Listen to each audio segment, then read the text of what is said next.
أعوذ بالله من الشيطان الرجيم. بسم الله الرحمن الرحيم.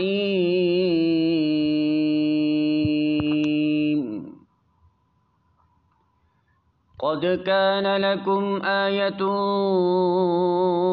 في فئتين التقتا،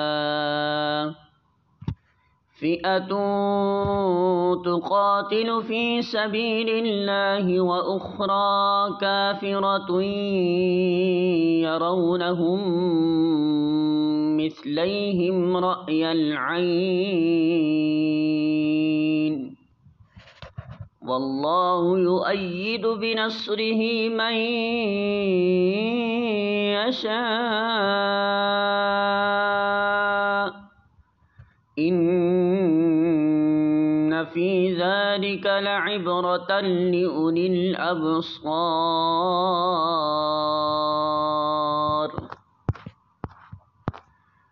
سورہ آل عمران آیت نمبر 13.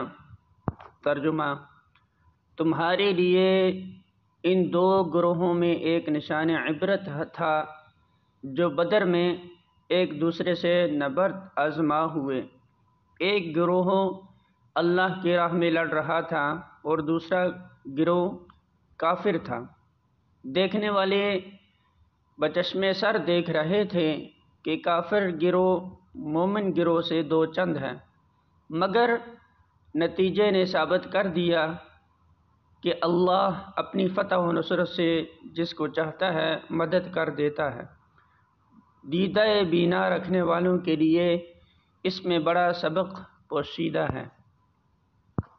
سورہ آل عمران حاشیہ نمبر 9.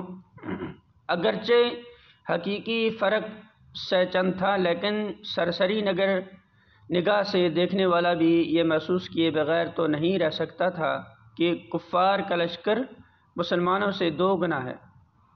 سورہ آل عمران حاشیہ نمبر 10. جنگ بدر کا واقعہ اس وقت قریبی زمانے ہی میں پیش آ چکا تھا، اس لیے اس کے مشاہدات و نتائج کی طرف اشارہ کر کے لوگوں کو عبرت دلائی گئی. اس جنگ میں 3 باتیں نہایت سبق آموز تھیں. ایک یہ کہ مسلمان اور کفار جس شان سے ایک دوسرے کے بالمقابل آئے تھے، اس سے دونوں کا اخلاقی فرق صاف ظاہر ہو رہا تھا. ایک طرف کافروں کے لشکر میں شرابوں کی دور چل رہے تھے، ناچنے اور گانے والی لونڈیاں ساتھ آئی تھیں اور خوب داد عیش دی جا رہی تھی. دوسری طرف مسلمانوں کے لشکر میں پرہیزگاری تھی، خدا ترسی تھی، انتہا درجے کا اخلاقی انضباط تھا، نمازیں تھیں اور روزے تھے، بات بات پر خدا کا نام تھا اور خدا ہی کے آگے دعائیں اور التجائیں کی جا رہی تھی. دونوں لشکروں کو دیکھ کر ہر شخص بآسانی معلوم کر سکتا تھا کہ دونوں میں سے کون اللہ کی راہ میں لڑ رہا ہے.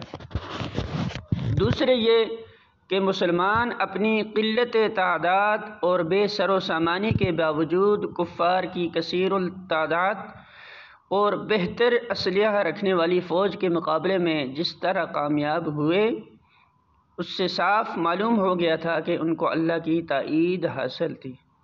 تیسرے یہ کہ اللہ کی غالب طاقت سے غافل ہو کر جو لوگ اپنے سر و سامان اور اپنے حامیوں کی کثرت پر پھولے ہوئے تھے، ان کے لیے یہ واقعہ ایک تعزیانہ تھا کہ اللہ کس طرح چند مفلس و قلانچ غریب الوطن مہاجروں اور مدینے کے کاشتکاروں کی ایک مٹھی بھر جماعت کے ذریعے سے قریش جیسے قبیلے کو شکست دلوا سکتا ہے جو تمام عرب کا سرتاج تھا.